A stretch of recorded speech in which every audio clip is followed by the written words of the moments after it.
Bismillahirrahmanirrahim. Sebelum kita memulai acara, di sini saya akan berpantun untuk panjenengan semuanya supaya lebih fresh dan lebih semangat. Ya. Badan gendut, umurnya tua. Cakep. Babat celurit bukanlah petani. Cakep. Apa kabar hadirin semua? Cakep. Selamat datang di acara ini. Mohon Ya.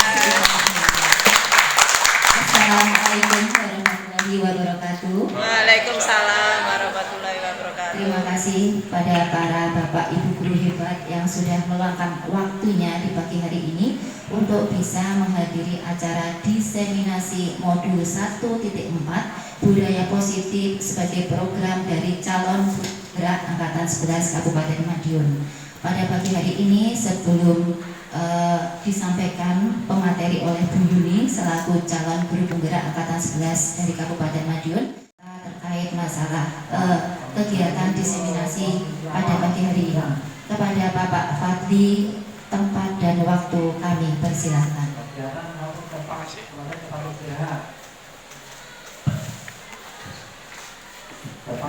Assalamualaikum warahmatullahi wabarakatuh. Waalaikumsalam warahmatullahi wabarakatuh. Matur suwun Bu Weni yang sudah memberikan kesempatan untuk bisa menghadiri kegiatan diseminasi modul 1.4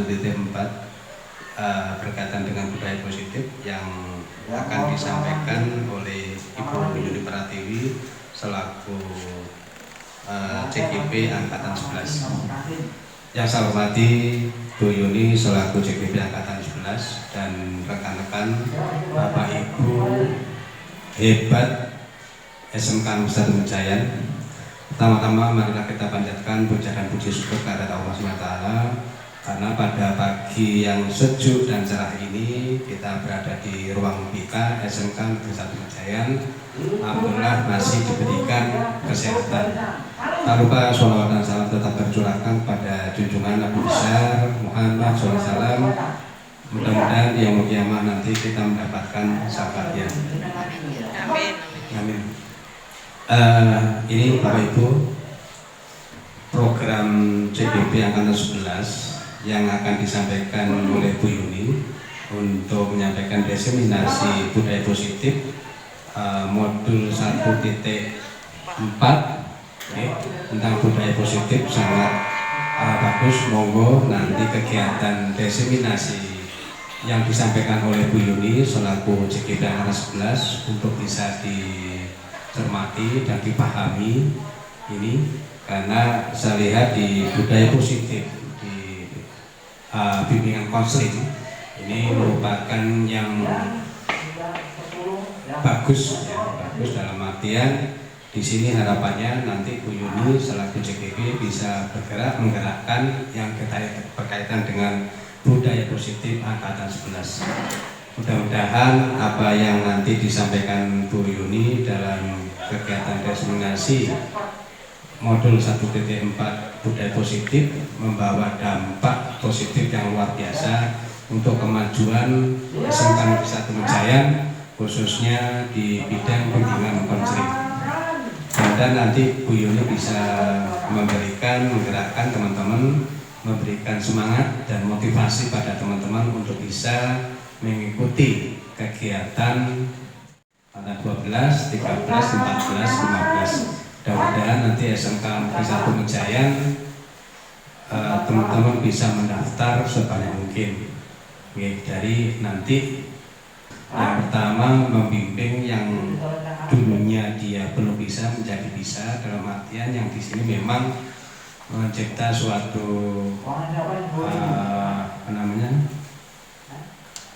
karakter ya, pembinaan mental ke siswa ke anak ini.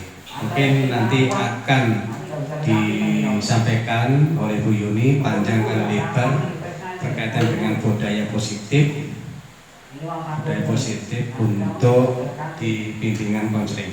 Mungkin dari saya itu aja, nanti bisa dilanjut oleh Bu Yuni selaku CGP Angkatan 11. Terima kasih. Bila ada wadidaya. Assalamualaikum warahmatullahi wabarakatuh. Waalaikumsalam warahmatullahi wabarakatuh.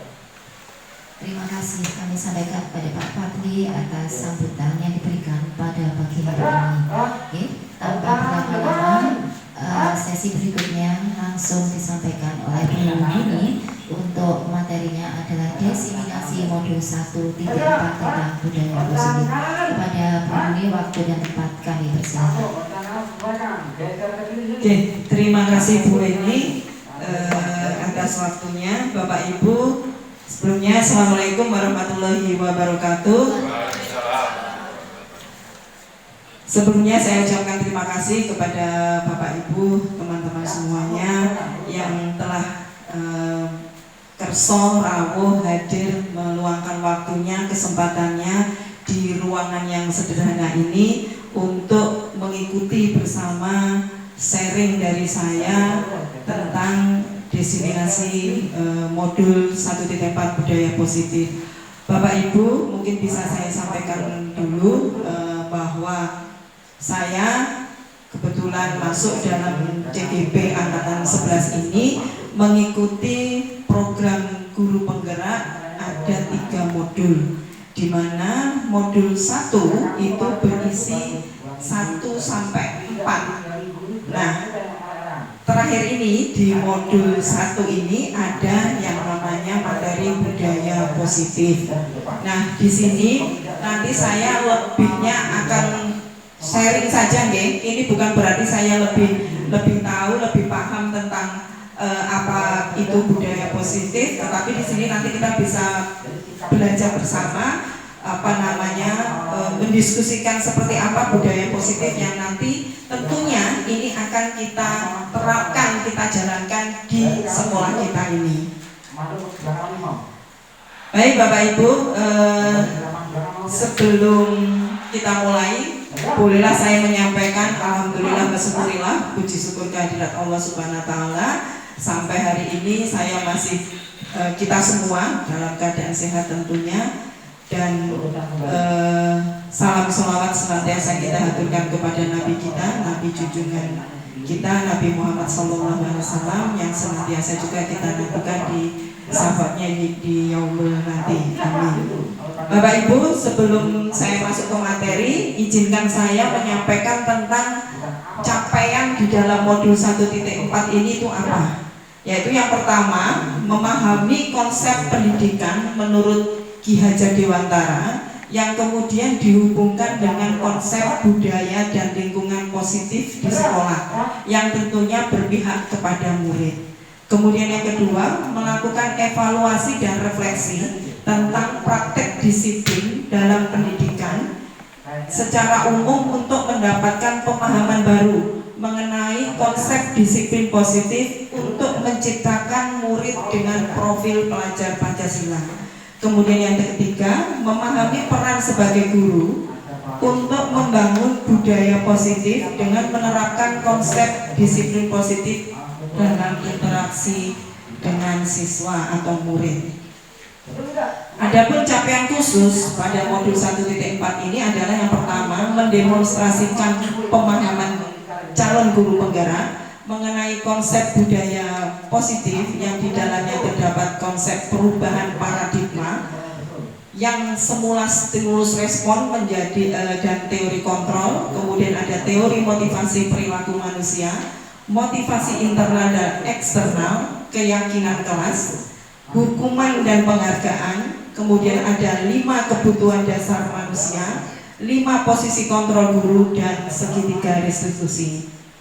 Kemudian yang kedua, menerapkan strategi disiplin positif yang memerdekakan murid untuk menciptakan ekosistem sekolah aman dan berpihak pada murid.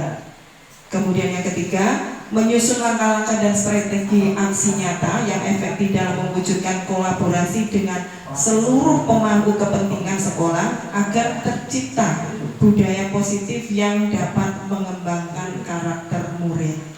Kemudian yang terakhir, capaian khususnya adalah bersikap reflektif dan kritis terhadap budaya di sekolah dan senantiasa mengembangkannya sesuai dengan kebutuhan sosial dan emosional murid. Ini capaian khusus dan umum dari modul 1.4. Mungkin bisa saya sampaikan di sini Bapak Ibu bahwa di modul 1.1 itu kita belajar tentang filosofi Ki Hajar Dewantara atau filosofi pendidikan menurut Ki Hajar Dewantara.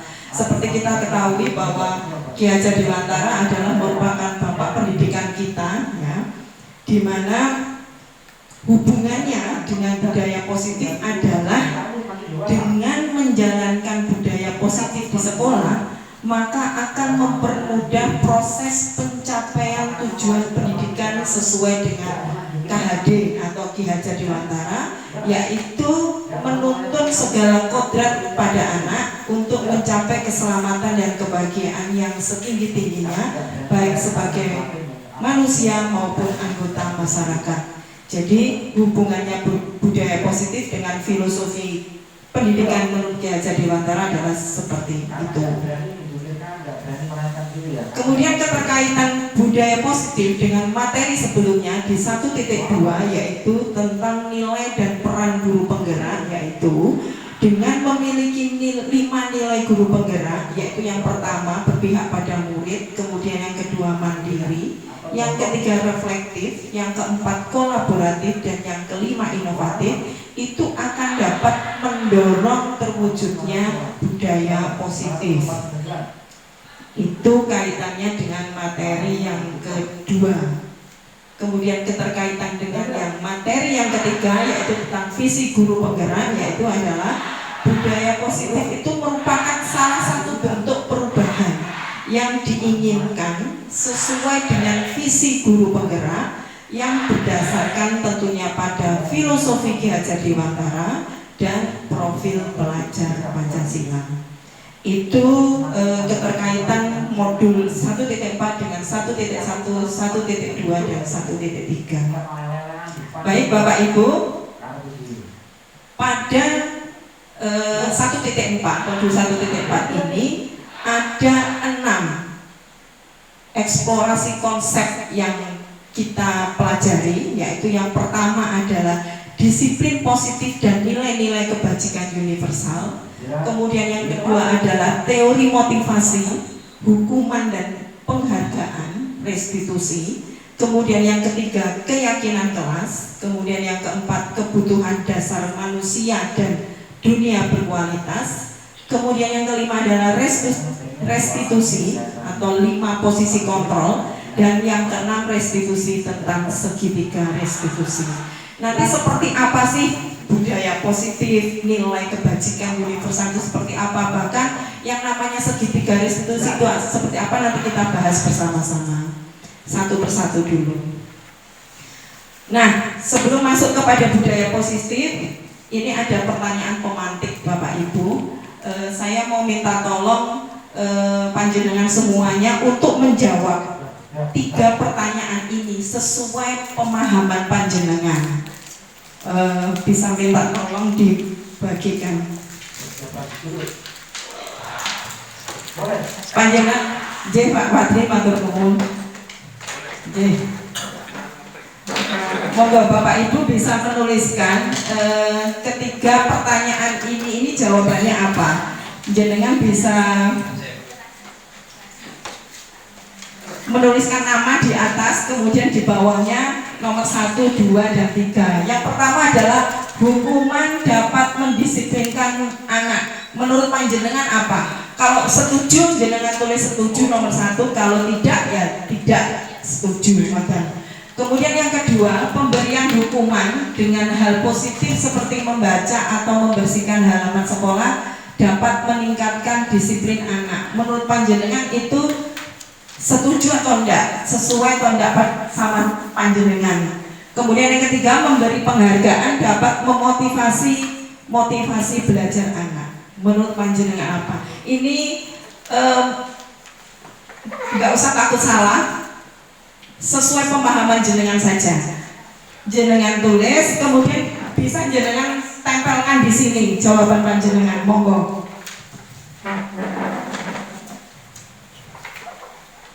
bisa panjenengan tempel jawabannya di sini. Yang pertama, hukuman dapat mendisiplinkan anak. Setuju nopo boten? Kalau setuju silakan tulis setuju, kalau tidak tulis tidak setuju.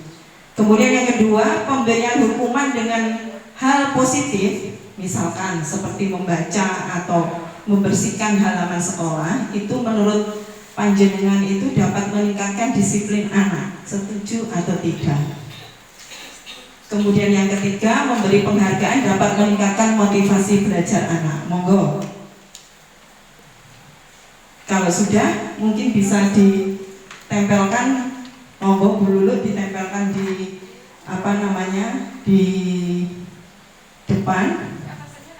Iya. Iya. Ini menurutnya hanya setuju atau tidak setuju, tidak usah pakai alasan. Ye, setuju, tidak setuju saja, tidak usah pakai alasan. Ye, monggo dikasih nama. Monggo, ditempel. Monggo Pak. Monggo. Ye, dibantu ditempelkan juga nggak apa-apa, nggak susah. Kok wedi ngene gue nempleknya.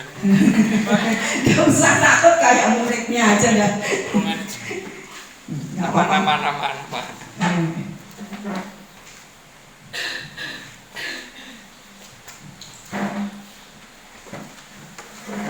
J.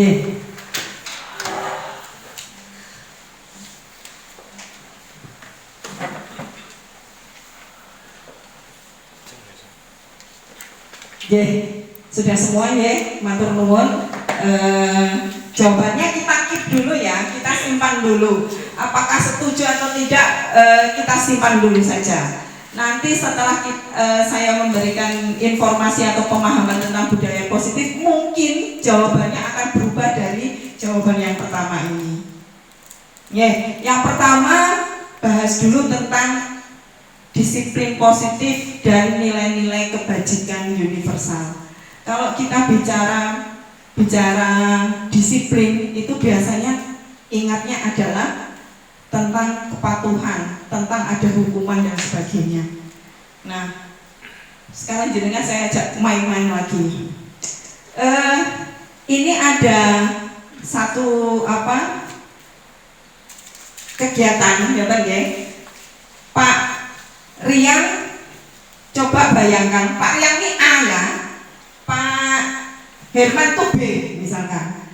A nanti tugasnya adalah menggenggam sesuatu yang menurut Pak Rian itu adalah sesuatu yang paling prinsip dan berharga.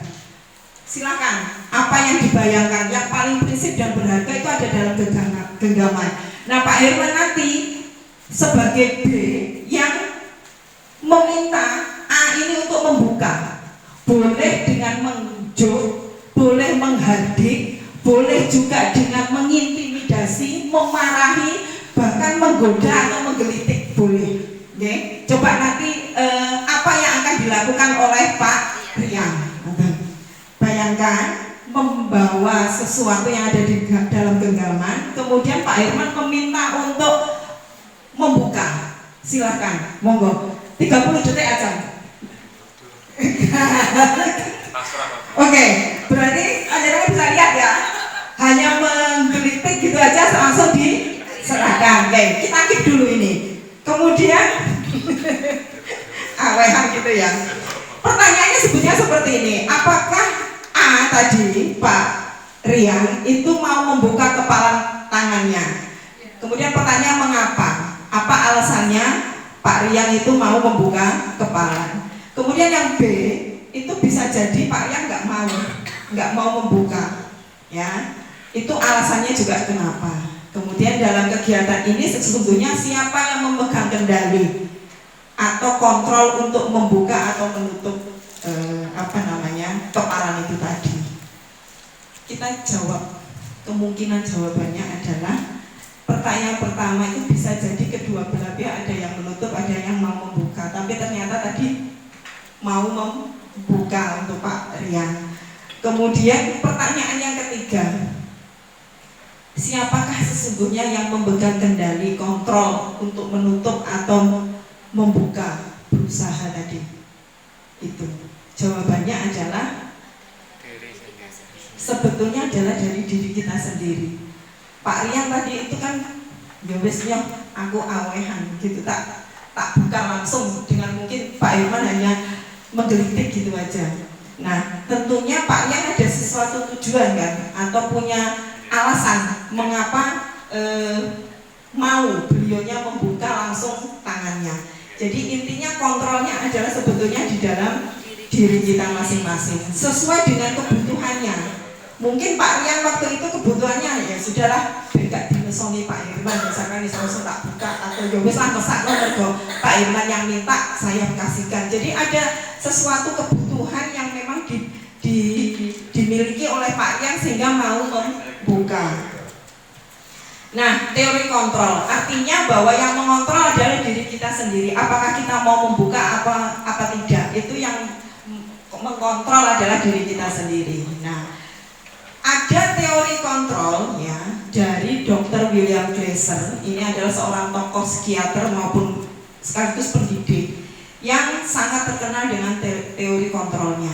Yang pertama, mari kita bayangkan, kita buat ilusi dulu, ilusi bahwa guru itu mengontrol murid. Maksudnya di sini adalah pada dasarnya kita tidak dapat memaksa murid ya untuk berbuat sesuatu jikalau murid tersebut memilih untuk tidak melakukannya. Jadi monggo kita bisa introspeksi juga bahwa selama ini murid itu kan kadang-kadang dikandani wangel gitu ya, karena memang dia mengontrol dirinya untuk tidak mau nuruti gitu. Walaupun tampaknya guru itu sedang istilahnya mengontrol perilaku, kamu tidak boleh seperti ini dan tidak boleh seperti itu misalkan. Tetapi kenyataannya bahwa yang mengizinkan murid itu dikontrol itu adalah diri murid sendiri. Ketika dia mau nuruti kita, berarti dia itu memilih untuk mau dikontrol gitu. Ini ilusi guru mengontrol murid. Kemudian ada ilusi bahwa semua penguatan positif efektif dan bermanfaat. Penguatan positif berupa bujukan itu merupakan bentuk-bentuk kontrol. Segala usaha yang mempengaruhi murid agar mengulangi suatu perilaku adalah suatu usaha untuk mengontrol murid tersebut. Dalam jangka waktu tertentu, kemungkinan murid tersebut itu akan menyadari dan mencoba untuk menolak. Jadi misalkan seperti ini, ada murid kita terlambat, kemudian kita membujuk, besok lagi jangan terlambat ya. Dia mungkin akan bilang iya. Untuk saat itu mungkin beberapa waktu pendek ke depan 1-2 hari mungkin dia akan nurut. Tapi untuk jangka panjang bisa jadi anak itu akan menolak apa yang kita kontrolkan kepada siswa tersebut. Kemudian ilusi bahwa kritik membuat orang merasa bersalah dan dapat menguatkan karakter. Jadi di sini maksudnya dengan menggunakan kritik dan membuat rasa bersalah untuk mengontrol murid menuju sesuatu identitas itu adalah termasuk atau masuk pada identitas gagal. Artinya nanti kita akan bahas bahwa mereka itu belajar untuk merasa buruk terhadap diri mereka. Mereka mengembangkan dialog diri yang negatif, kemudian kadangkala sulit bagi guru untuk mengidentifikasi bahwa mereka sedang melakukan perilaku ini karena seringkali guru cukup menggunakan suara halus untuk menyampaikan pesan negatif. Biasanya seperti ini, nak, le, do, kamu tahu nggak kamu itu salah, misalkan. Kita lembut ngomongnya, tetapi itu merasa anak itu merasa bahwa dia itu salah atau merasa dia itu gagal. Seringkali, bahkan saya sendiri kadang-kala masih melakukan seperti itu. Jadi kepengen ngerti kalau anak itu bersalah, tapi kita itu ngomongnya dengan lembut gitu, dengan agak pelan seperti itu. Jadi membuat anak itu merasa bersalah. Ini memang bagus diterapkan, tetapi itu tadi jangka waktunya tidak akan lama karena yang mengontrol tetap dari orang lain. Kemudian ilusi yang terakhir adalah bahwa orang dewasa itu memiliki hak untuk memaksa. Nah ini mungkin sering kita lakukan ya. Banyak orang dewasa itu percaya bahwa mereka memiliki tanggung jawab. Kita kita memiliki tanggung jawab, sehingga membuat murid itu harus seperti gimana ya, untuk melakukan sesuatu itu dikontrol oleh kita gitu. Sepertinya kita kan yang tanggung jawab supaya anak ini nanti harus seperti ini, seperti itu. Jadi faktornya tetap dari kita. Nah, ini membuat apa ya, orang dewasa itu akan menyadari bahwa perilaku memaksa itu tidak akan efektif untuk jangka waktu yang panjang. Mungkin saat itu anak akan nurut, tapi mungkin berapa waktu ke depan bisa jadi anak itu tidak nurut. Nah, ini paradigma perubahan stimulus respon dan teori kontrol itu, atau teori pilihan itu maksudnya begini. Yang seperti tadi ilusi-ilusi seperti itu masuk dalam stimulus respon. Artinya anak itu bisa jadi, anak itu bisa jadi nurut karena ada respon, ada stimulus dari luar. Jadi dari faktor ekstrinsipnya. Jadi anak mau melakukan sesuatu itu karena faktor dari luar, bukan dari dalam dirinya sendiri. Itu yang namanya stimulus respon. Nah, teori kontrol tadi yang diperagakan oleh Pak Rian itu adalah pilihannya dari dia sendiri. Dia mau melakukan atau tidak itu dari pilihan dirinya sendiri. Sebagai contoh, kita mencoba mengubah orang agar berpandangan sama dengan kita. Kadang-kala kan ke anak, ya gue kudu ngene, sebab pandangan kita seperti itu gitu. Padahal yang seharusnya adalah kita itu berusaha memahami bahwa pandangan orang lain itu tentang dunia berbeda. Kadang kan kita sudut pandangnya, cah kowe iki kudu ngene, nduk kowe kudu ngene, le kowe kudu ngene. Itu karena kan pandangan saya, pandangan kita gitu. Padahal mungkin pandangan anak berbeda.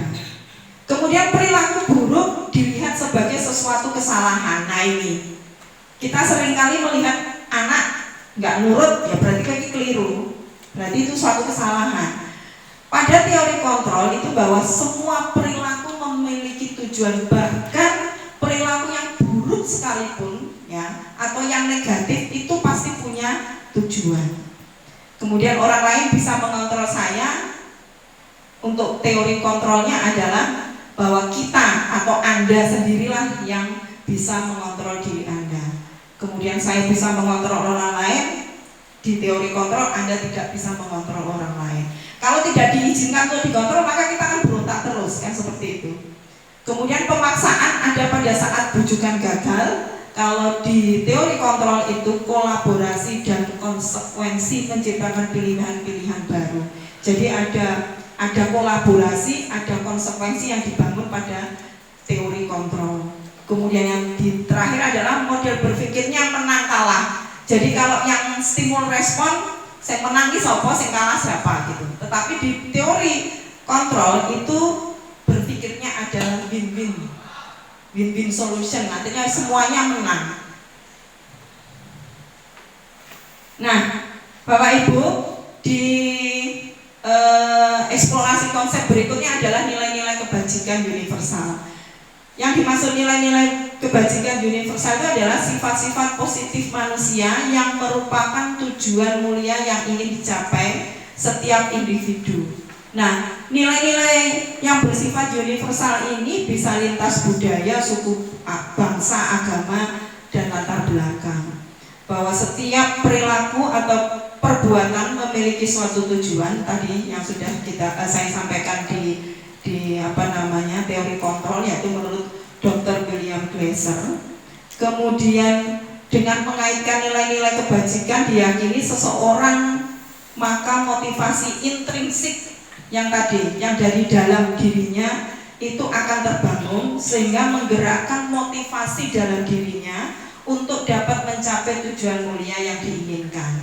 Ini menurut Diane Gossen.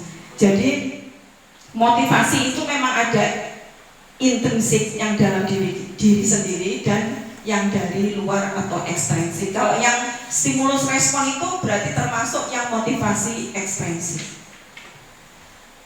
Nilai-nilai kebajikan yang ingin dicapai dalam setiap murid di Indonesia, mungkin ini yang masuk dalam profil kita sering paling umum ya, apalagi yang sekarang kurikulum merdeka itu dengan profil pelajar Pancasila. Walaupun nilai-nilai kebajikan itu banyak sekali, tidak hanya dari profil pelajar Pancasila, bisa saja dari pilar-pilar karakter gitu, itu juga bisa kita masukkan menjadi nilai-nilai kebajikan. Mungkin kalau di pelajar Pancasila ada beriman, bertakwa, berakhlak mulia, mandiri, benar kritis, berbinekaan global, bergotong royong, dan kreatif. Nah ini saya buatkan supaya memudahkan bahwa makna disiplin itu adalah belajar mengkontrol diri dengan menggali potensinya kita agar mencapai tujuan mulia, yaitu sesuatu menjadi seseorang yang kita inginkan berdasarkan nilai-nilai yang kita hargai. Kemudian ada teori motivasi, yaitu motivasi itu tadi ya saya bilang ada intrinsik dan ekstrinsik, di mana ada motivasi itu 3, yaitu menghindari hukuman, kemudian mendapatkan imbalan, dan untuk menghargai diri sendiri. Kalau tadi pertanyaan yang di pemantikan di awal itu kan hukuman apakah bisa mendisiplinkan siswa gitu, itu bisa dari teori motivasi ini. Jadi bisa jadi anak itu disiplin karena ini tadi untuk menghindari hukuman, atau bisa jadi anak itu disiplin karena pengen mendapat imbalan, atau yang dari motivasi intensif itu yang memang akan kita tanamkan ke anak, yaitu bahwa mereka melakukan hal-hal nilai kebajikan itu karena untuk menghargai diri mereka sendiri. Jadi kita melakukan hal-hal kebajikan itu sebetulnya adalah untuk menghargai diri kita sendiri. Nah ini yang memang akan kita tanamkan ke anak melalui nilai-nilai kebajikan, yang nilai-nilai kebajikan itu kemudian akan kita buat dalam keyakinan kelas atau keyakinan sekolah. Nanti ada mengapa tidak peraturan saja, mengapa harus keyakinan. Jadi di sini maksudnya kenapa kita harus pakai keyakinan? Karena kalau keyakinan itu berasal dari intrinsik dari diri kita sendiri yang kemudian dengan sadar, dengan rela, tanpa ada paksaan mau menjalankan. Tetapi kalau peraturan itu biasanya tidak memaksa. Kalau peraturan itu memaksa, tetapi kalau keyakinan itu memang dari diri kita sendiri. Nah, melalui kesepakatan bersama. Biasanya kalau peraturan itu kan sudah ada dari sekolah memberikan peraturan ke siswa, tanpa siswa mungkin diberikan wadah curah pendapat untuk ini setuju tidak kalau seperti ini dan sebagainya. Jadi biasanya kalau peraturan itu sudah dari sekolah sudah jadi untuk dijalankan siswa, sehingga dalam diri siswa atau murid itu merasa kayak tertekan dan sebagainya. Nah inilah pentingnya kemudian nanti kita di sekolah, di lingkup sekolah, mari kita cari nilai-nilai kebajikan yang seperti apa yang mau kita tanamkan dalam kelas atau sekolah, yang kemudian akan menjadi keyakinan kelas dan sekolah.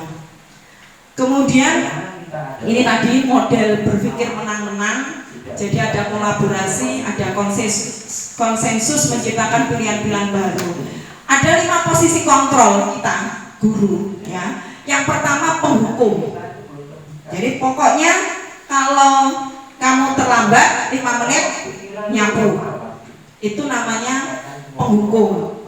Kemudian posisi kontrol menjadi pembuat rasa bersalah. Nanti lebih jelasnya saya ajak teman-teman untuk melihat videonya. Jadi biar tahu perbedaan antara penghukum, posisi kontrol, kemudian sebagai teman itu kayak apa. Ketika menangani siswa sebagai teman itu kayak apa toh? Kemudian pemantau dan manajer. Tentunya posisi yang paling bagus adalah posisi manajer. Ini yang kita cita-citakan, bahwa guru itu harus bisa berperilaku sebagai manajer. Kemudian nanti setelah kita punya posisi kontrol sebagai manajer, maka penerapannya adalah menggunakan segitiga restitusi, di mana segitiga restitusi itu ada 3 tahapan. Yang pertama menstabilkan identitas, yang kedua validasi kebutuhan, dan yang ketiga adalah menanyakan keyakinan kelas. Nah, Bapak Ibu, dari hal ini sebetulnya manusia itu punya 5 kebutuhan dasar. Manusia itu mempunyai kebutuhan dasar itu 5. Jadi baik siswa pun juga sama, yaitu yang pertama bertahan hidup, kemudian penguasaan, yang ketiga kasih sayang dan rasa diterima, yang keempat kesenangan dan kebebasan. Kadangkala anak mau melakukan apa yang kita perintah karena ini tadi kebutuhannya, karena pengen disayang. Mungkin bolak-balik pelanggaran terus karena mungkin mereka anak tersebut pengen disayang oleh kita, dia butuh itu. Atau mungkin karena gak melu pelajaran, butuh kesenangan gitu. Ben ora melu pelajaran udah dipanggil gurunya gitu, mereka melakukan hal-hal yang seperti itu. Nah, ini teori berikutnya adalah teori motivasi, hukuman, penghargaan, dan restitusi. Ini tadi yang saya jelaskan. Jadi untuk motivasi itu ada 3: eksternal, kemudian internal, di mana ini sebagai contoh untuk menghindari ketidaknyamanan itu anak tidak melakukan untuk tidak untuk tidak dihukum, itu masih masuk dalam motivasi eksternal. Kemudian untuk mendapatkan imbalan, misalkan kalau kamu nanti mengerjakan ini kamu dapat hadiah ini, atau hanya sekedar pujian pun ya dengan kata-kata verbal, itu sudah termasuk motivasinya eksternal karena anak melakukan itu supaya dipuji misalkan. Nah, kalau motivasi internal itu berarti anak atau kita itu sudah menghargai diri kita sendiri. Ini perbedaan hukuman dan konsekuensi. Jadi hukuman itu sesuatu yang menyakitkan, sedangkan konsekuensi sesuatu yang harus terjadi. Kemudian kalau hukuman itu membuat anak sakit, bisa jadi fisik, bisa jadi hatinya untuk jangka waktu yang lama. Sedangkan untuk konsekuensi anak membuat anak merasa tidak nyaman dalam jangka waktu yang pendek, tetapi untuk jangka waktu yang panjang itu akan membuat anak bisa lebih disiplin. Kemudian anak membenci kedisiplinan, anak menghargai kedisiplinan ketika konsekuensi. Artinya anak itu akan melakukan seperti ini karena konsekuensinya ada gitu. Jadi dia lebih menghargai. Kemudian kalau hukuman itu paksaan, kalau konsekuensi itu ada stimulus dan tanggapan. Anak menyakiti diri sendiri dan seterusnya. Ini adalah perbedaan antara hukuman dan konsekuensi. Nah, coba ini sebetulnya saya salah, ini jawabannya sebetulnya belum keluar. Jadi contoh seperti ini tindakan guru ya, mungkin kita pernah melaksanakan seperti ini. Mencatat 100 kali di dalam buku kalimat saya tidak akan terlambat lagi karena terlambat ke sekolah, ini merupakan hukuman. Kemudian lari mengelilingi lapangan basket 2 kali karena terlambat hadir di sekolah, itu juga termasuk hukuman. Kemudian murid diminta push up 15 kali karena tidak menggunakan masker di sekolah atau tidak menggunakan atribut dan sebagainya, itu termasuk hukuman. Nah, kalau menggantikan kertas tugas teman yang telah dicoret-coret, jadi dia mencoret-coret tugas temannya, kemudian dia harus menggantikan kertasnya, itu termasuk konsekuensi. Kemudian membersihkan tumpahan air di meja tulis karena tersenggol pada saat belajar, itu juga termasuk konsekuensi. Tapi kalau murid disuruh untuk mengenakan sepatu seharian di sekolah karena tidak mengenakan sepatu hitam, maksudnya ini tidak mengenakan sepatu seharian karena tidak menggunakan sepatu hitam, nah itu termasuk hukuman. Tetapi kalau lari mengelilingi lapangan basket 2 kali karena terlambat 10 menit untuk pelajaran PJOK misalkan, itu konsekuensi. Tentunya konsekuensi ini sudah hasil diskusi bersama di antara siswa. Ini dihukum karena penghargaan. Jadi bisa saja dihukum pengaruhnya di jangka panjang dan jangka pendek. Kemudian ada penghargaan menghukum itu mengurangi ketepatan, penghargaan itu tidak efektif. Mengapa tidak efektif? Karena seperti ini, ketika dia nanti tidak dapat penghargaan, dia tidak akan melakukan itu. Jadi dia masih ada faktor motivasi ekstrinsiknya.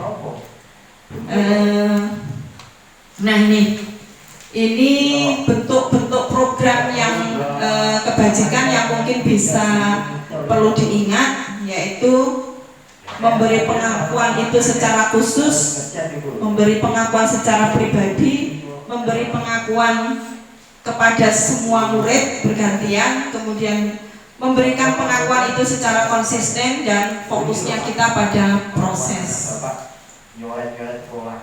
Nah ini kita masuk pada restitusi. Restitusi itu seperti apa? Proses menciptakan kondisi bagi murid untuk memperbaiki kesalahan mereka sehingga mereka bisa kembali pada kelompok mereka dengan karakter yang lebih kuat. Restitusi juga merupakan proses kolaboratif yang mengajarkan murid untuk mencari solusi masalah mereka dan membantu murid berpikir tentang orang seperti apa yang mereka inginkan. Ini tujuan kuliah dan bagaimana mereka harus memperlakukan orang lain.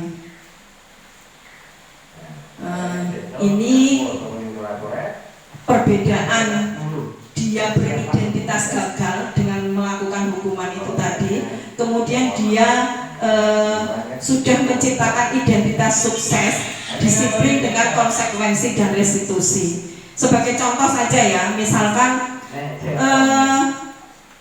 murid itu akan tersakiti dengan hukuman, dengan konsekuensi itu murid atau anak dibuat tidak nyaman, tetapi untuk jangka kedepannya menjadi bagus. Untuk restitusi itu anak mendapat penguatan. Jadi ketika anak itu salah, kemudian dia tahu kesalahannya dan dia mendapatkan solusi, tahu apa yang mesti dia lakukan dengan kesalahan itu adalah tujuan daripada restitusi. Ini ciri-ciri restitusi. Jadi bukan untuk menebus kesalahan, namun untuk belajar dari kesalahan. Kemudian memperbaiki hubungan, ada tawaran bukan paksaan ya. Jadi anak itu dengan sadar sendiri, tanpa paksaan dia akan melakukan nilai-nilai kebajikan yang sudah disepakati bersama. Ini perbedaan peraturan dan keyakinan kelas. Jadi kalau peraturan itu biasanya begini, selalu kembalikan buku ke tempatnya. Keyakinan kelas yang ditanamkan itu adalah bentuk tanggung jawabnya. Kemudian tidak mengganggu orang lain. Keyakinan sebetulnya yang kita tanamkan adalah menghormati orang lain. Dilarang melakukan kekerasan. Keyakinan yang kita bangun itu sebetulnya adalah untuk selain menghormati juga keselamatan. Dilarang menggunakan narkoba atau tidak boleh merokok misalkan di sini. Itu sebetulnya keyakinan yang kita bangun adalah untuk kesehatan dan seterusnya. Nah, ini eksplorasi konsep tentang kebutuhan manusia dan dunia berkualitas. Tadi sudah sedikit saya singgung di slide depan tadi bahwa kita punya 5 kebutuhan dasar.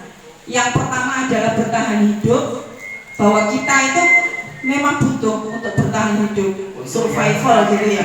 Kemudian untuk merasa ada kasih sayang, ada rasa diterima, ada kesenangan, ada kebebasan dan penguasaan. Ini kebutuhan dasar kita sebagai manusia. Bapak Ibu, kita coba melihat video tentang kebutuhan dasar manusia supaya mungkin Bapak Ibu lebih paham. Terima kasih.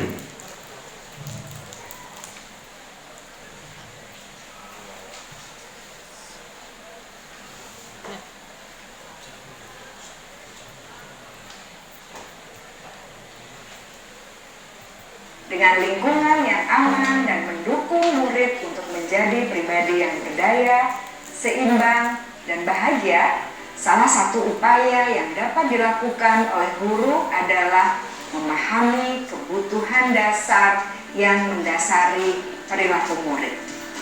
Pada video kali ini, kita akan membahas tentang 5 kebutuhan dasar manusia.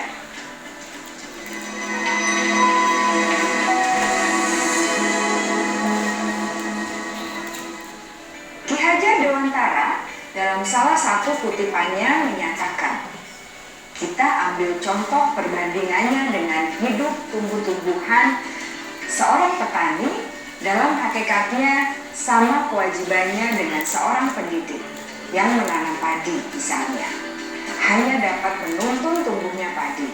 Ia dapat memperbaiki kondisi tanah, memelihara tanaman padi, memberi pupuk dan air, membasmi ulat-ulat atau jamur-jamur yang mengganggu hidup tanaman padi, dan lain sebagainya.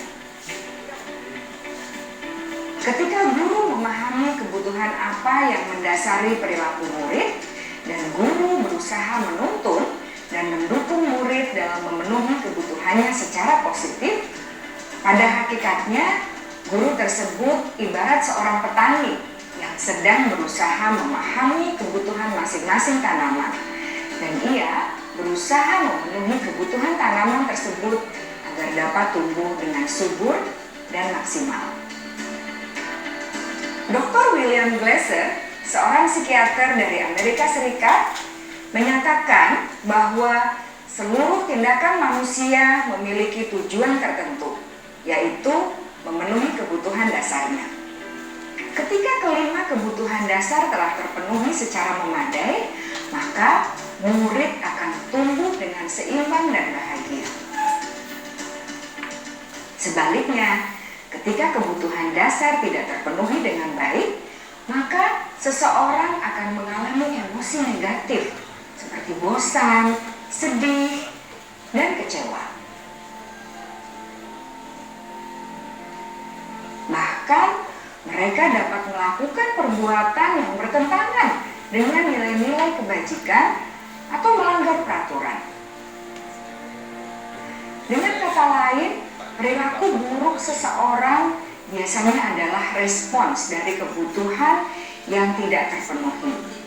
Namun, mereka tidak tahu cara untuk menyampaikannya.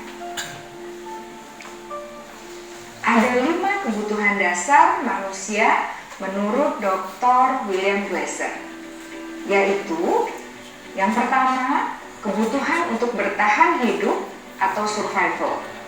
Yang kedua, kebutuhan untuk merasa diterima atau love and belonging.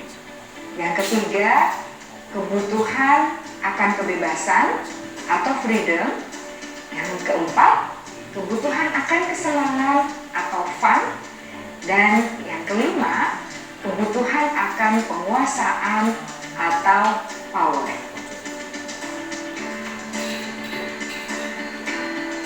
Kebutuhan dasar yang pertama adalah kebutuhan yang bersifat fisiologis untuk bertahan hidup atau survival.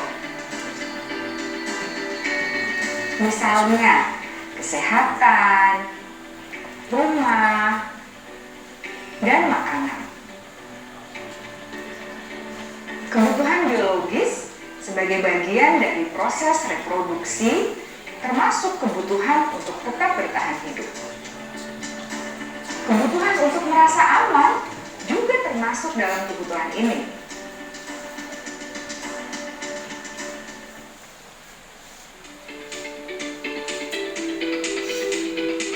Agar murid dapat belajar dengan baik, kebutuhan mereka akan rasa aman, pangan, sandang, dan papan harus terpenuhi. Bagaimana mungkin mereka dapat belajar dengan baik bila mereka datang ke sekolah dengan perut yang lapar atau bila rumah mereka kebanjiran?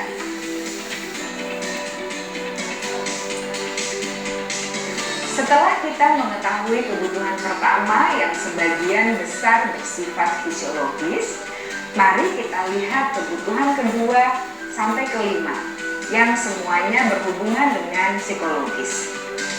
Mari kita lihat kebutuhan yang kedua, yaitu kebutuhan akan perasaan diterima oleh kelompok atau komunitasnya atau kebutuhan love and belonging.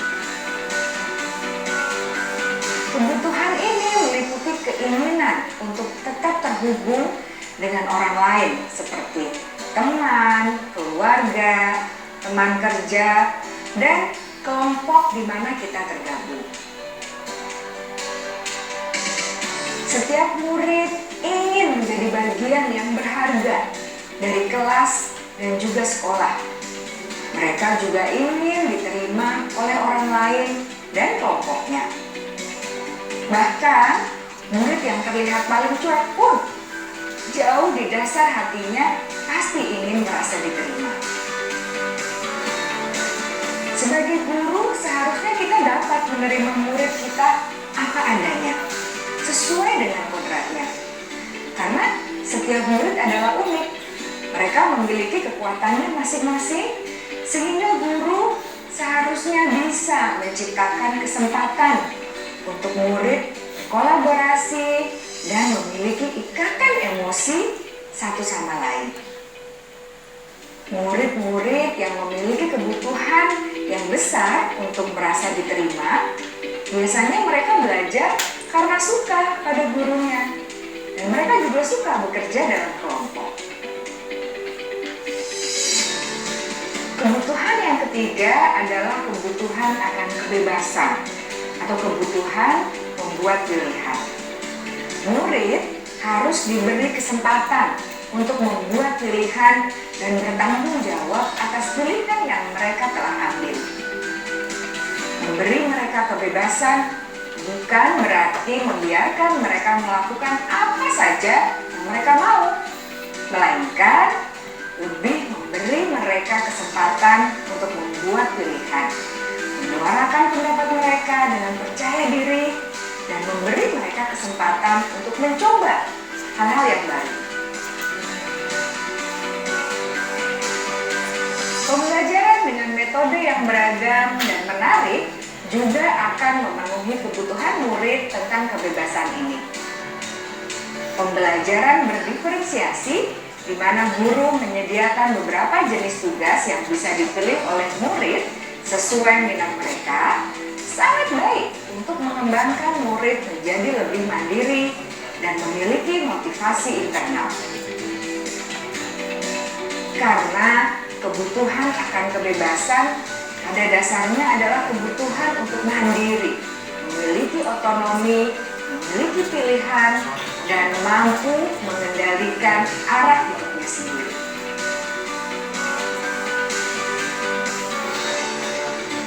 Kebutuhan yang keempat adalah kebutuhan akan kesenangan. Bayangkan Bapak Ibu, hidup tanpa rasa senang. Betapa menyedihkannya. Glasser menghubungkan kebutuhan akan kesenangan dengan belajar. Jangan sepelekan kebutuhan murid untuk merasa senang di kelas. Sebagai guru, jangan ragu-ragu untuk dengan sengaja memasukkan kegiatan yang menyenangkan dalam kelas. Murid-murid dengan kebutuhan dasar kesenangan yang tinggi ingin menikmati apa yang mereka lakukan. Mereka juga konsentrasi tinggi saat mengerjakan hal-hal yang disenangi.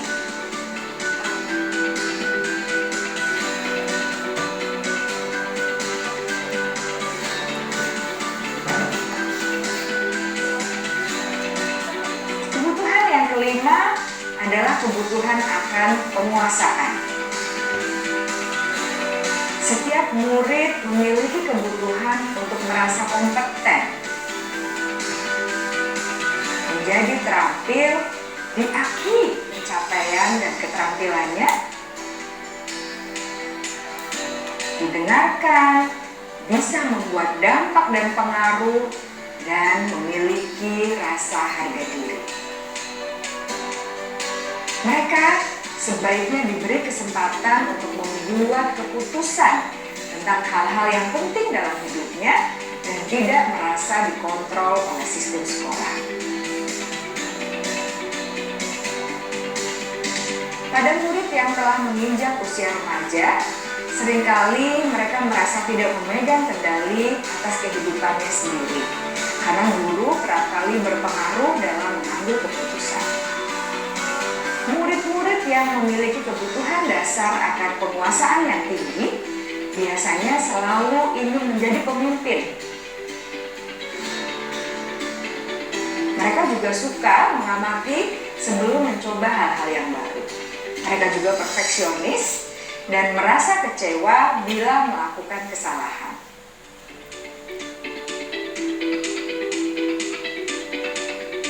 Ibu dan bapak guru sangatlah penting bagi kita untuk mengetahui kebutuhan dasar murid-murid, agar kita memahami alasan dibalik sikap dan tingkah laku mereka. Bila murid berperilaku buruk atau melanggar peraturan, sehingga tindakannya tidak sesuai dengan nilai-nilai kebajikan, maka guru harus mencari tahu alasan yang mendasari tindakan tersebut dan kebutuhan apa yang belum terpenuhi. Melalui percakapan dengan guru dalam pendekatan disiplin positif, murid dapat diajak untuk bersikap reflektif dalam mengenali kebutuhan-kebutuhan yang berusaha mereka penuhi dan mendasari tindakan mereka.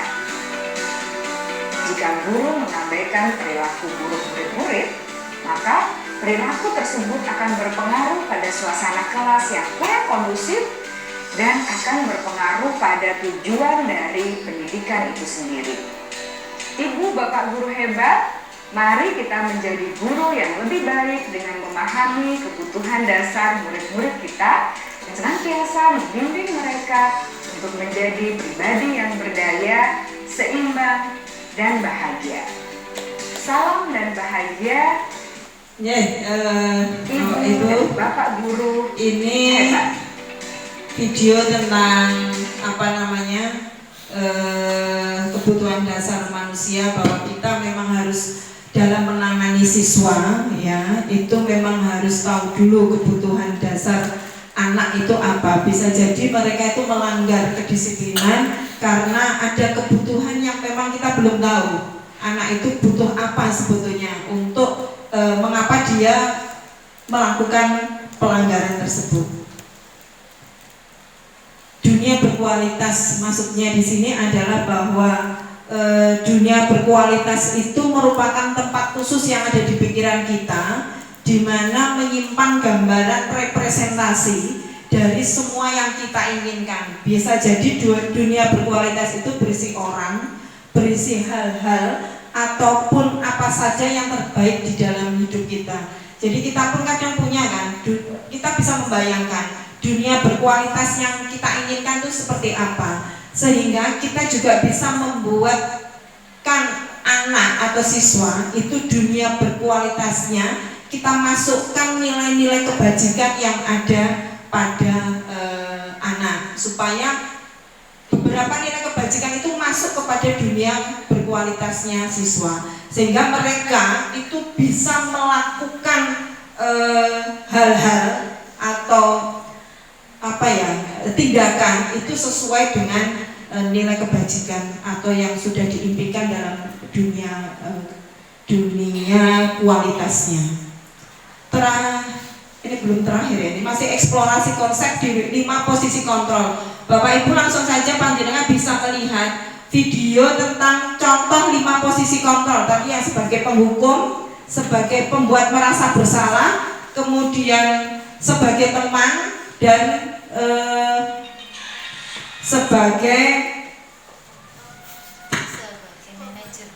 terakhir sebagai manajer. Panjenengan selama ini berlakunya sebagai apa? Kita tonton ya, sambil berefleksi panjenengan masuk di posisi yang mana. Salah satu program yang dikembangkan adalah 5 posisi kontrol. 5 posisi kontrol dalam restitusi adalah proses perjalanan seorang pendidik agar dapat mengenali dirinya. Pada video kali ini, kita akan membahas tentang 5 posisi kontrol yang dikembangkan oleh Diane Dawson dan contoh penerapannya.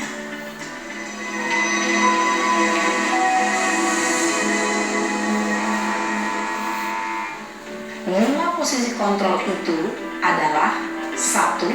Posisi penghukum. 2. Posisi pembuat merasa bersalah. 3. Posisi teman. 4. 4. Posisi pemantau atau monitor. Dan 5. Posisi manajer.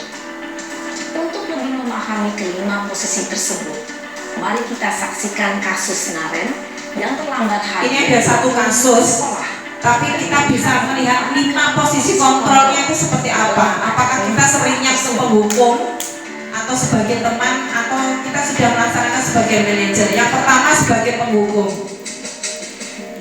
Jenengan bisa melihat.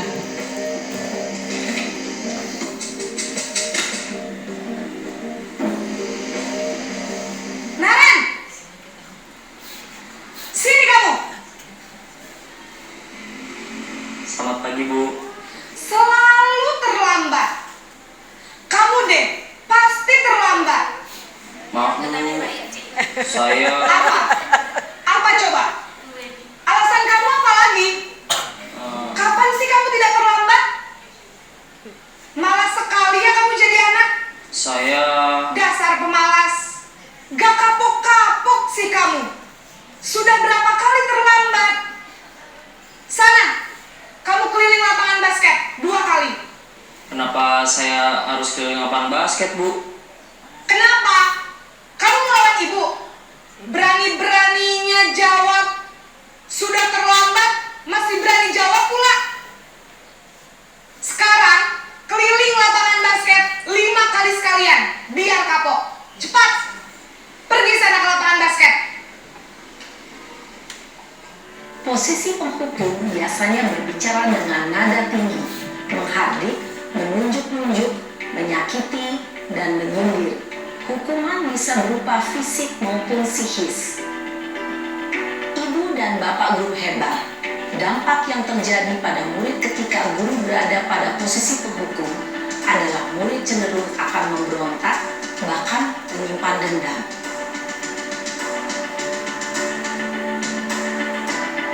Yang kedua, posisi pembuat merasa bersalah.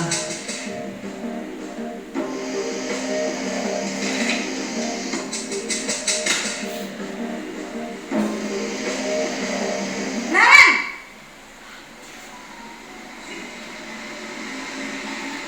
Selamat pagi, Bu. Naren, kamu kenapa terlambat lagi, nak?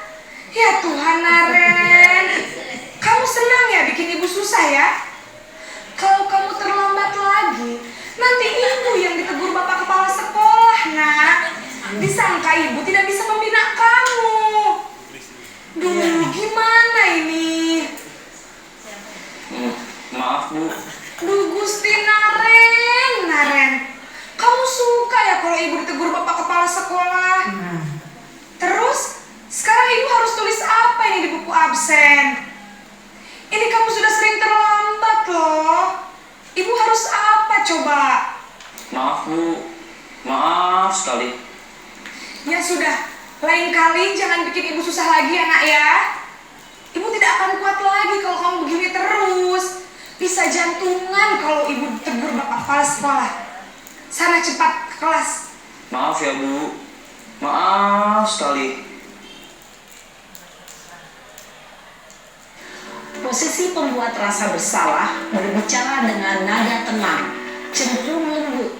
Namun kata-kata yang diutarakan membuat murid merasa menjadi orang yang gagal, memandang buruk dirinya sendiri, merasa tidak berharga, dan tidak sanggup membahagiakan orang lain.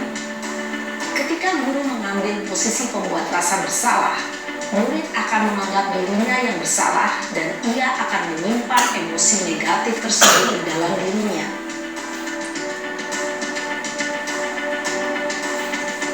Posisi teman yang ketiga.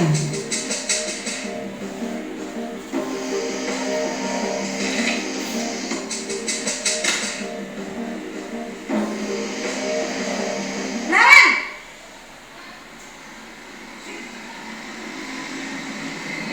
Selamat pagi, Bu. Wah, sudah jam berapa ini nak? Terlambat lagi ya sayang. Iya, Bu. Habis ibu saya lupa membangunkan saya, Bu. Kamu malah menyalahkan ibu kamu. Kamu bukannya anak yang larinya paling kencang. Kok terlambat sih? Iya Bu, saya memang terlambat bangun tadi. Jadi biarpun saya lari kencang, tetap gak kekejar Bu. Ya sudah sana, nanti lain kali larinya lebih kenceng lagi ya, biar gak terlambat lagi. Bikin seneng ibu, demi ibu, bisa kan? Bisa lah Bu. Ya sudah sana masuk kelas, ibu beresin urusan absen kamu. Kamu ini ada-ada saja. Dalam posisi teman, guru berbicara dengan nada suara ramah, akrab, cenderung bersenda gurau untuk menjaga suasana tetap santai. Murid akan merasa senang, aman, dan akrab dengan guru. Identitas yang tercipta adalah identitas sukses atau berhasil.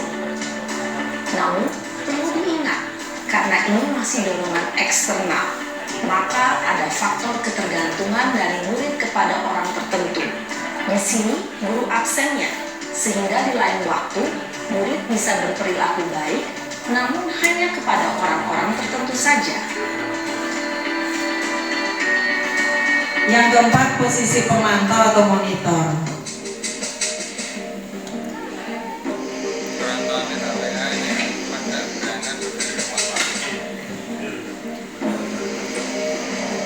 Naren,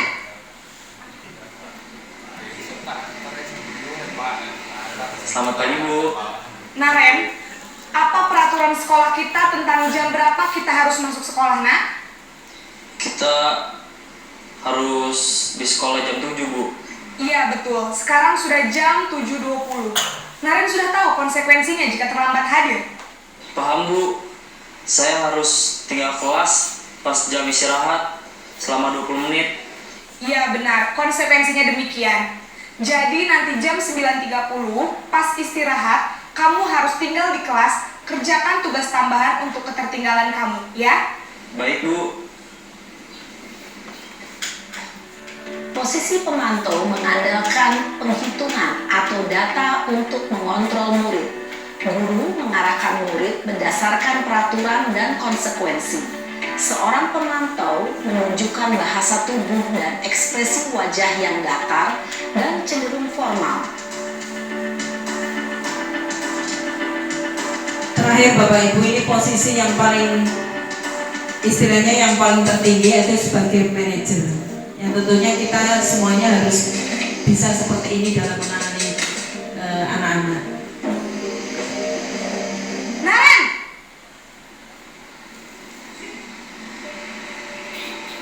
Selamat pagi Bu. Selamat pagi Naren. Maaf Bu, saya terlambat. Iya, sekolah masuknya jam 7, sekarang sudah jam 7.20.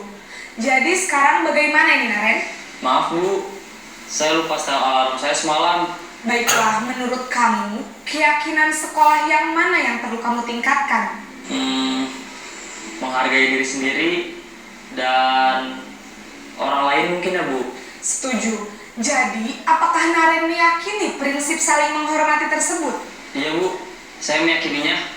Apakah Naren bersedia memperbaiki masalah keterlambatan ini? Bersedia Bu. Bagaimana kamu akan perbaiki masalah keterlambatan ini? Saya akan coba untuk tidak lupa menyetel alarm saya Bu. Baik, kalau Naren lupa menyetel alarm di rumah, ada orang yang kira-kira bisa bantu mengingatkan tidak? Ada Bu, kakak saya, Kak Emma. Ada lagi selain Kak Emma? Selain Kak Emma, ada ibu saya.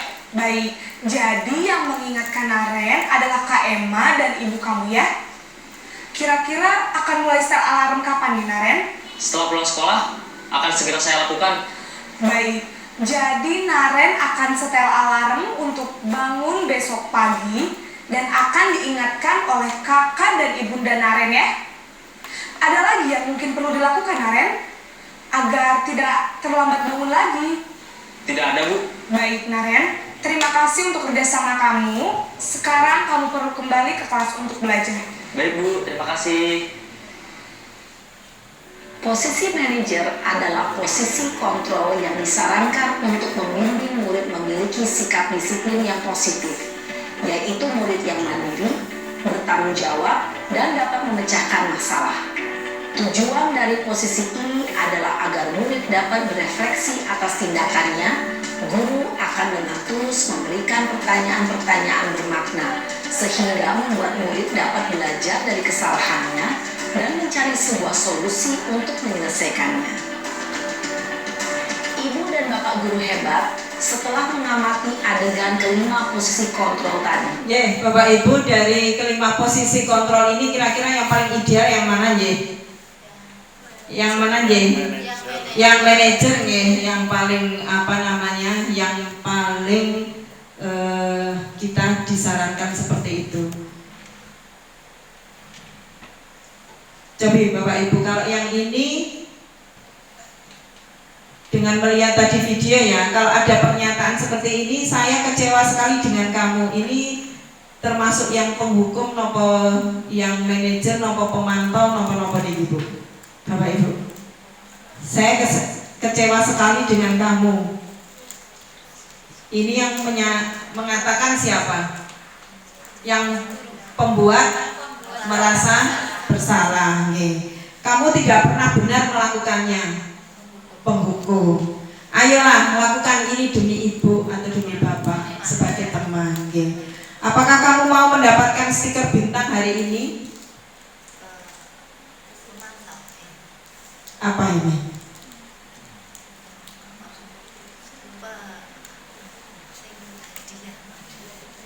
Tadi sebagai yang meminta motivasinya untuk mendapat penghargaan. Bagaimana kamu bisa menyelesaikan masalah ini? Ini sudah masuk pada manajer, Jadi Bapak Ibu tentunya dengan melihat ini video ini kita bisa berefleksi, kita bisa memahami selama ini kita masih di posisi yang mana. Yang terakhir adalah segitiga restitusi, Bapak Ibu.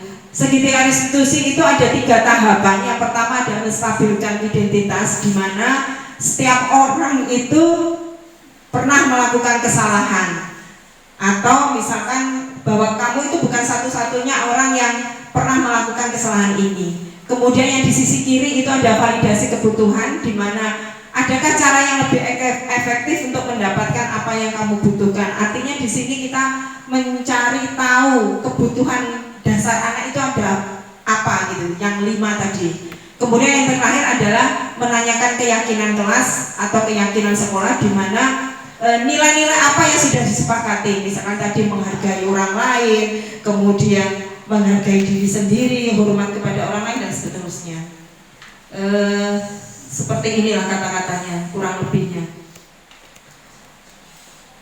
Ini terakhir ya Bapak Ibu. Langsung aja pada penerapan segitiga restitusi itu yang seperti apa sih?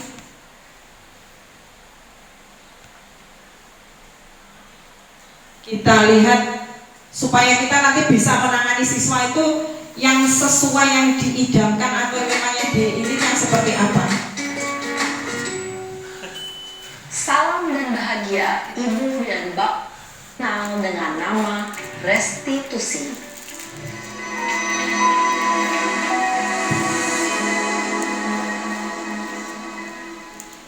Restitusi dikembangkan oleh pakar pendidikan Diane Gosson, berlandaskan pada teori kontrol Dr. William Glasser. Segitiga restitusi adalah suatu proses dialog yang dijalankan oleh guru atau orang tua agar dapat menghasilkan murid yang mandiri dan bertanggung jawab. Pada saat guru di posisi manajer, aspek yang dikembangkan pada murid adalah motivasi intrinsik, sehingga penanaman nilai-nilai kebajikan dapat tumbuh dan berkembang menjadi suatu kebiasaan positif yang akhirnya membentuk karakter murid. Proses dialog ini terdiri dari 3 langkah yang digambarkan pada ketiga sisi pada segitiga restitusi. Sisi pertama adalah menstabilkan identitas. Sisi yang kedua adalah validasi tindakan yang salah. Dan sisi yang ketiga adalah menanyakan keyakinan. Ibu dan Bapak guru, berikut ini akan ditunjukkan bagaimana seorang guru berada dalam posisi manajer menggunakan penerapan segitiga restitusi. Ini ada video tentang seorang guru yang telah melakukan segitiga restitusi.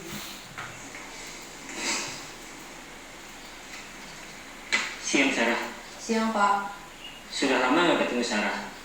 Kenapa hari ini ada di sini? Kesel Pak, kesel banget.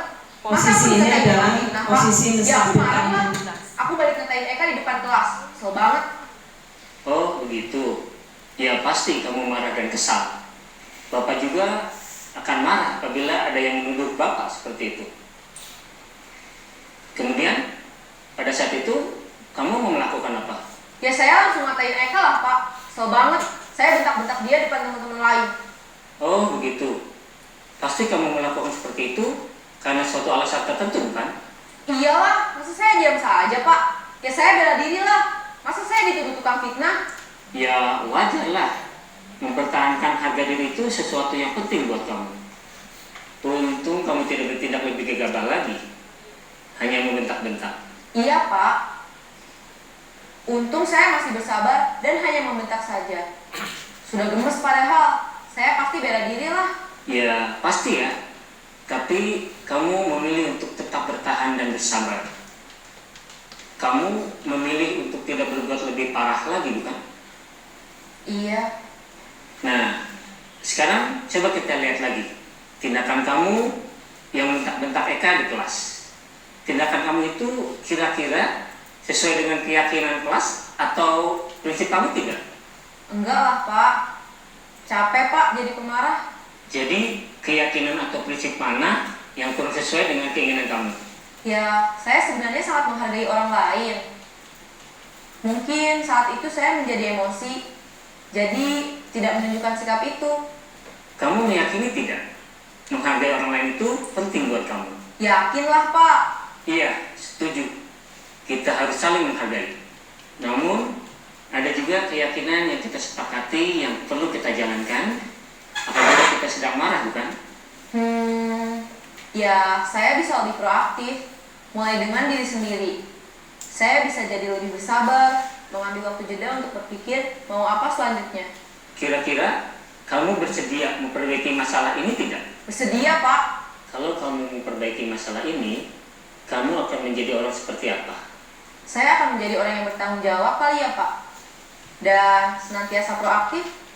Iya, menurut kamu bagaimana rasanya menjadi orang seperti itu?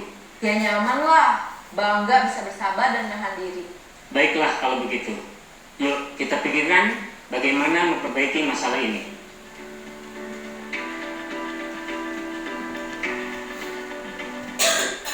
Bapak Ibu, ini tadi video tentang bagaimana seorang guru itu telah menerapkan segitiga restitusi. Jadi mulai dari memvalidasi tindakan, kemudian sampai dengan menanyakan keyakinan.